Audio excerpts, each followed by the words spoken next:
Kwa majina naitwa Dr. Glory Lawrence Sanga, daktari wa dispensary ya Madaraka ambayo inapatikana katika mtaa wa Madaraka, halmashauri ya Masasi. Leo tutakwenda kuzungumzia gonjwa ambalo linahusisha pelvic inflammatory disease. Kimtaani tumezoea kuiita PID.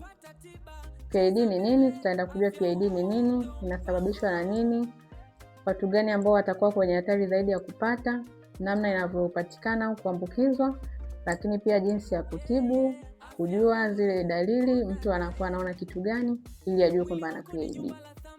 Tukianza na nini, PID ni nini? PID kama nilivyozungumza mwanzo ni pelvic inflammatory diseases. Yaani ni mashambulizi au maambukizi ya bakteria ambayo yanashambulia via vya uzazi kwa mwanamke. Ina maana nikizungumzia via vya uzazi tunaanzia kwenye uke mpaka njia ya mlango wa uzazi ambayo inafahamika kama cervix. Tunaelekea mpaka kwenye mirija ya uzazi mpaka kwenye mayai na tumbo la uzazi. Sasa tutaenda kuangalia sababu zinazosababisha hayo maambukizi ya via vya uzazi kwa mwanamke. Kwanza, kama tulivyoona kwamba mashambulizi yanaanza kwenye uke. Kwa hiyo pointi ya kwanza tunajua kwamba mlango wa hayo maambukizi ni uke na bakteria wengi wanaanzia hapo hapo kwenye njia ya kwanza. Sababu ya kwanza ni bakteria ambao wanaitwa gonorrhea au chlamydia na bakteria wengine. Lakini pia au bakteria wanapatikana vipi mpaka kufika kwenye uke na kwenda kwenye via vya uzazi? Wanapatikana kwa njia ya ngono. Lakini pia anaweza kapata mtu ambaye hajashiriki ngono ila akawa na maambukizi ya UTI. Hiyo UTI isipotibika inaenda moja kwa moja, wale bakteria wa UTI wataenda moja kwa moja kushambulia via vya uzazi na kugeuka kwa PID. Hizo ni sababu kuu mbili ambazo zinaweza zikapelekea hayo mashambulizi. Kina nani ambao watakuwa kwenye hatari zaidi ya kupata hayo maambukizi? Risk factors ambazo zinaweza zikapelekea mtu akapata hizo PID. Kwanza, mtu ambaye yuko chini ya miaka 14 mpaka 24. Au via vyao vya uzazi vinakuwa bado viko vichanga, sio vikomavu. Kwa hiyo inakuwa ni delicate na ni rahisi mtu kupata hayo maambukizi. Wa pili ni yule ambaye amepata UTI au amepata magonjwa ya zinaa hajayatibu. Asipoyatibu, wale wadudu waliosababisha UTI au magonjwa ya zinaa wataenda moja kwa moja kushambulia via vya uzazi na kuwa ni PID. Mtu wa tatu ni mtu ambaye atakuwa na wapenzi wengi, yani kuwa na mpenzi zaidi ya mmoja. Huyo pia atakuwa kwenye hatari ya kupata maambukizi ya PID.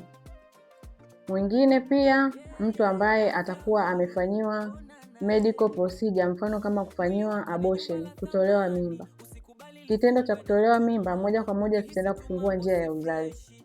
Ukifungua njia ya uzazi tunawapatia barabara moja kwa moja wale wadudu wanaokwenda kushambulia via vya uzazi na kupelekea mtu kupata PID. Lakini pia mtu ambaye amewekewa kitanzi. Kitanzi tunajua kinawekwa moja kwa moja kwenye uke. Kile kitendo cha kuchukua kitanzi na kukiweka kule, kuna nyuzi ambayo inakuwa inabembea inabaki huku nje. Ile nyuzi inaweza kutumika kama njia ambayo itawabeba bakteria, watapita kwenye ile nyuzi, wataifuata kuelekea moja kwa moja kwenye mlango wa uzazi. Kwa hiyo moja kwa moja mtu atapata maambukizi. Lakini pia kuna hawa ambao labda alikuwa amepata shida ya uzazi au amefanyiwa uchunguzi kupitia kwenye sehemu yake ya uke. Kile kitendo cha kufanya uchunguzi, huo uchunguzi kama utafanyika nje ya usalama, labda vifaa vilivyotumika vikusafishwa vizuri, vitapelekea mtu kupata hayo maambukizi.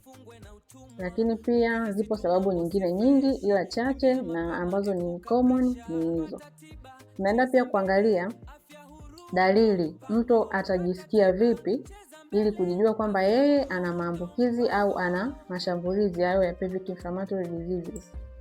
Kwanza, ambayo iko kwa kila mtu mostly au naweza nikasema common, ni mtu kupata maumivu makali chini ya tumbo au tuseme chini ya kitovu, yani tumbo la chini. Mtu akishapata maambukizi kwenye via vyake vya uzazi ataanza kuhisi maumivu makali ya tumbo, ambapo itakuwa ni sehemu ya chini, tumbo la chini au chini ya kitovu. Lakini pia atakuwa anatoka na uchafu ambao sio wa kawaida. Kwa kawaida tunajua kwamba mwanamke huwa anatokwa na discharge, uke wake huo unatoa discharge ambao ni kawaida kwa kila mwanamke, lakini kuna ule ute au discharge ambao sio ya kawaida. Mfano kama discharge kuwa ya njano, na maanisha ute kuwa wa njano, kuwa mweupe kama maziwa ya mgando, lakini pia kutoa harufu au wakati mwingine kuambatana na damu. Hiyo pia ni dalili mojawapo, mtu anaweza akahisi kwamba yupo kwenye maambukizi ya PID. Tukiachana na huo ute, lakini pia mwanamke kupata bleed ambayo sio ya kawaida, irregular bleeding, yani mwanamke anakuwa anaingia period bila mpangilio. Anaweza akapata bleed katika mwezi mmoja, akapata bleed zaidi ya mara 2 au mara 3, na anaweza akapata bleed ambayo ina harufu au ni ile ya matone. Lakini pia ukiachana na bleed, kuna wakati mwingine mtu anaweza kahisi homa kali, aidha ni kuhisi baridi kali au kuchemka. Hiyo ndo tunazungumzia mtu kuhisi homa.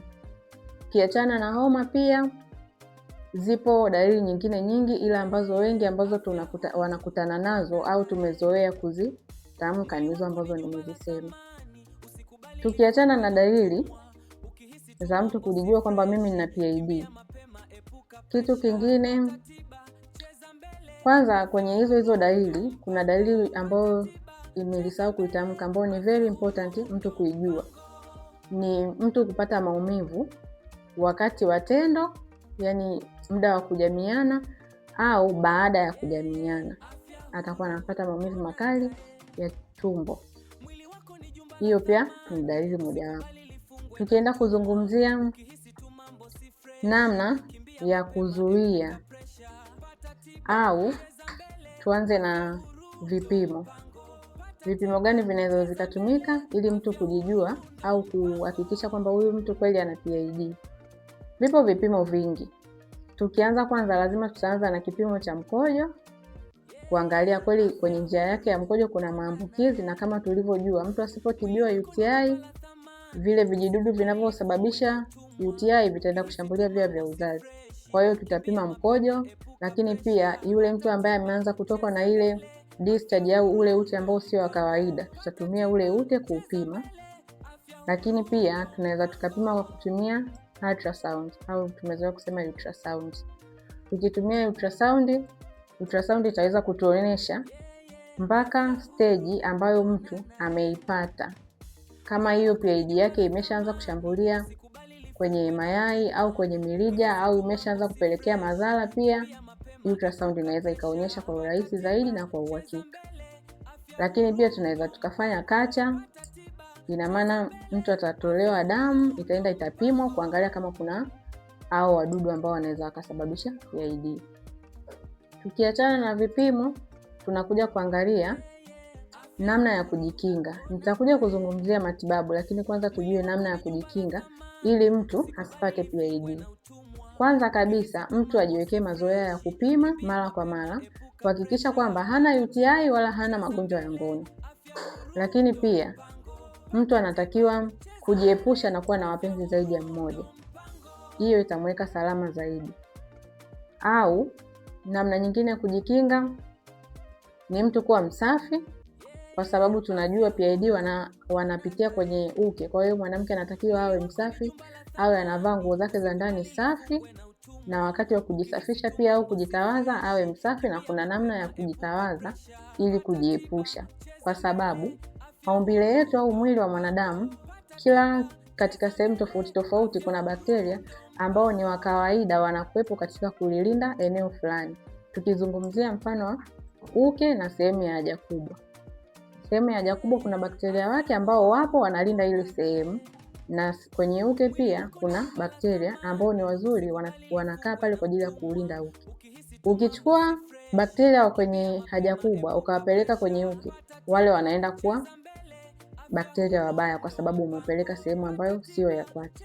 Kwa hiyo ninapozungumzia swala la kutawaza au kujisafisha, ndio maana nasema kuna namna ambayo inatakiwa ifanyike. Mtu asichukue mkono wake kutokea nyuma kupeleka mbele, akachukua bakteria wa nyuma kwenye haja kubwa akapeleka kwenye uke. Lakini pia tunatakiwa kuhakikisha kwamba mtu anapokuwa na mwenza wake, wao wana kawaida kujipima na kuhakikisha kwamba kila mtu yuko salama, na endapo itatokea kama mmojawapo anayo maambukizi, basi atibiwe na mwenzake pia atibiwe kuepusha maambukizi kwa wote wawili. Tukienda kuzungumzia complication au madhara ambayo mtu anaweza kayapata kama atapata hiyo PID, yaani baada ya kupata PID na asipotibiwa, au ataenda kupata madhara gani? Kwanza tunajua PID inashambulia via vya uzazi. Kwa hiyo wale wadudu ambao wameenda kupelekea PID wakishafika kwenye via vya uzazi, wasipotibiwa, mwanamke anaenda kupata tatizo la ugumba. Tatizo la ugumba linakuja vipi? Vile vijidudu vikienda kushambulia sehemu ya uzazi, aidha inaweza ikawa kwenye mirija au mayai, mostly kwenye mirija. Wakishaenda kushambulia ile sehemu, ni kama wameenda kutengeneza kidonda. Kile kidonda ina maana kitakuwa kimechimbwa. Mwisho wa siku anaweza akawa ametibiwa, ile PID imeisha, lakini ile sehemu ambayo ilikuwa imeharibiwa na wale wadudu au kuchimbwa pale na wale wadudu itabaki kuwa kama kovu. Ina maana lile kovu linaenda kuwa kubaki kama shimo. Sasa ugumba unatokea vipi? Yai linapotoka kule kwenye sehemu ya mayai ambapo yanazalishwa, yanapokuwa yanakuja huku ili kuja kukutana na sperm kwenye sehemu ya mlango wa uzazi, lile yai litakwama pale kwenye lile kovu ambalo lilitengenezwa na wale wadudu. Kwa hiyo kutoka hapo lile yai litaweza kusafiri, litaishia hapo, na mwisho wa siku mtu anakuja kupata labda huo ugumba au mimba kutungwa nje ya uzazi.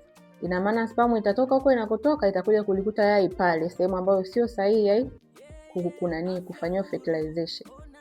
Kwa hiyo ndo tunakuja kupata sasa madhara mara mbili, ugumba au mimba nje ya uzazi.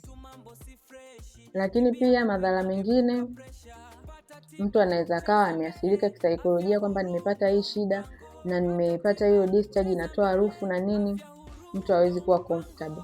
Tukiachana na hiyo, pia uchumi, pia tunatumia gharama kubwa sana namna ya kuwatibia hao watu, kwa hiyo itaathiri pia kiuchumi. Tukiachana na hilo, pia complication nyingine, mtu anaweza kupata abscess. Abscess ni sehemu gani? Inaweza kuwa kwenye mayai au kwenye mirija ya uzazi. Ina maana wale wadudu wakienda watazalisha maji ambayo sio ya kawaida, ni kama usaa naweza nikasema. Kwa hiyo ule usaa pia unaweza ukazuia yale mayai asije, bado tunarudi kwenye shida ya ugumba au mimba ya nje ya uzazi. Lakini pia madhara mengine, au kati ya madhara ambayo mtu anaweza kupata kupitia PID, mtu anaweza kupata ovarian cyst. Nikizungumzia ovarian cyst, ina maana wale bakteria wakishaenda kushambulia kule kwenye mayai, yale mayai yatajazwa maji ambayo sio ya kawaida, na mwisho wa siku lile yai likishajaa maji ndio tunaita kitu ambacho kinaitwa ovarian cyst. Na yai likishajaa maji kama namna hiyo, haliwezi likatumika tena kwenye swala la uzazi au kuzalisha. Lakini pia linaweza likajizungusha, tunaita ovarian torsion.